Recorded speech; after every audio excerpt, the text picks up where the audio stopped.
Hi, welcome back to my channel, and today we're doing 10 things you did not know were illegal in Trinidad and Tobago. Now, I can't take any credit for the creation of this list because I found this as an article compiled by looptt.com. So all the credit goes to looptt.com, and I'm going to link the article in the description so you can check it out for yourself. So let's go. Our first crazy illegal act is hanging clotheslines in the street. And this comes from section 64(1) of the Summary Offences Act, and I'm going to pop it up here. And it says that anybody who puts lines across the street to hang their clothes will be fined $200 or spend up to 1 month in jail. Which I know we're probably thinking that's really crazy, but we have to remember this is an old law, probably before roads were paved like they are today. But I still find it very strange that people were hanging clothes in the streets, like not in your yard, but like in the streets. Okay, and then a month in jail for that, I find that is a bit steep of a punishment, but I guess it was a big issue. But did you know that sleeping in public is also illegal? Yeah. And again, it comes from section 64(1) of the Summary Offences Act, and I will pop it up here. However, if you have a good reason, you could probably get out of it. But again, $200 fine or 1 month in prison. Very steep for taking a nap in public. But I know it's probably more about vagrants sleeping in public, and we all know that homelessness is an issue, and that it really needs more attention than just criminalizing it. So that one is kind of sad, but again, remember, these are old laws. Begging is also illegal, or also encouraging anyone to beg or encouraging a child to beg on the streets. And this comes from section 45 of the Summary Offences Act, and I'll put it here. And again, $200 or 1 month in jail for begging. But we all know that I don't think I've known anyone to be charged with this offense. As we all know, there are beggars out and about on the streets. We've all encountered them, and so I don't think it's much of a law that is being implemented. But again, it's an issue. We probably need some more social help for these people than allowing them to beg. But we do know that there are scammers out there who beg and pretend to be in a difficult situation. So I could understand from that aspect why they are they criminalized it, because you know it's fraud, scamming, pretending to be in a difficult situation for donations. This one was a shock. I didn't even know about this one. Fortune telling. I didn't even know that that was a crime, that was illegal. I wonder how big of an issue it was for them to create this as a law.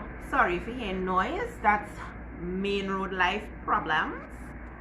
But I'm wondering if it came from a place of people of like fraud, or if it came more from like Christian influences. It would be really interesting to see the rationale behind that. I know that we've all seen in the newspapers people advertising to read your palms, read your tarots. So it's very interesting that this is illegal, but it's blatantly advertised in the newspaper. I wonder if there has ever been anyone past a certain point in time that has actually been charged with fortune telling. That's really weird. Interesting. Now here we go again with section 64 of the Summary Offences Act, taking away all the fun elements, because now you can't even trundle your hoop down the street. Now I know you're probably like, what? Trundle what down the hoop? But this apparently was a popular game back in the day, back in our grandparents' day. And apparently it was a problem. Apparently children were out here trundling their hoops in the street and causing a problem. So it was outlawed. And it is weird that it's still in the books today, but I guess because it doesn't affect anybody, they don't have any reason to take it out of the law. And I guess they're still out here looking for people trundling their hoops in the streets, okay? And 1 month imprisonment or $200 fine for trundling your hoop.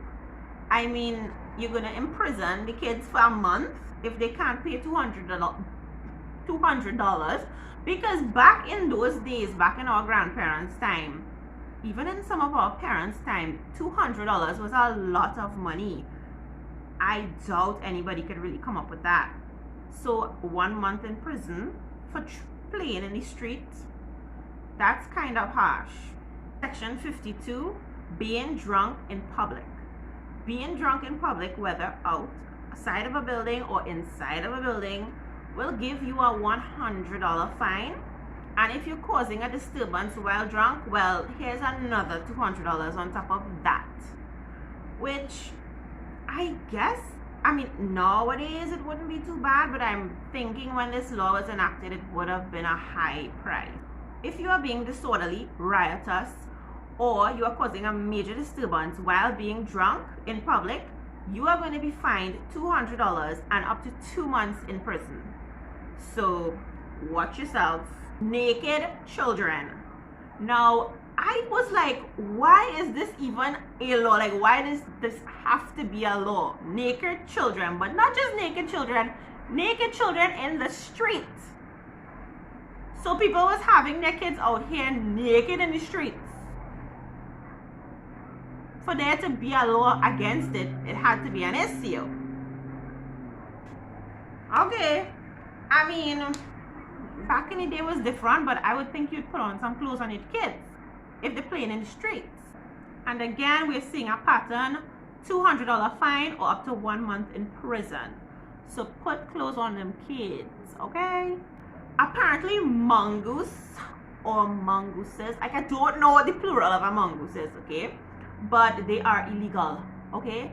We cannot be having mongoose or mongooses. Like, I don't know what the plural is, but we can't have any as pets. Nope. These mongooses or mongoo or mongai will get you in trouble, honey. And this mongoose isn't going to cost you $200. This mongoose is going to cost you $2,000. So please resist the urge to have a mongoose as a pet. Okay? Can anybody in the comments let me know, like, was, you know, keeping mongoose around like a thing back in the day? Because I know they are a nuisance and they spread diseases and they like kill people's livestock, like, you know, their chickens and stuff. But like, was it like a thing for your grandparents to want to have a mongoose? I really don't know. I need to dig into this mongoose situation because it's concerning me. Now this one is crazy. Apparently you can't wash your car in public, or rather in the street. You are going to be fined $200 or spend up to a month in prison for washing your car in the street. So I've definitely seen people washing their car in the street.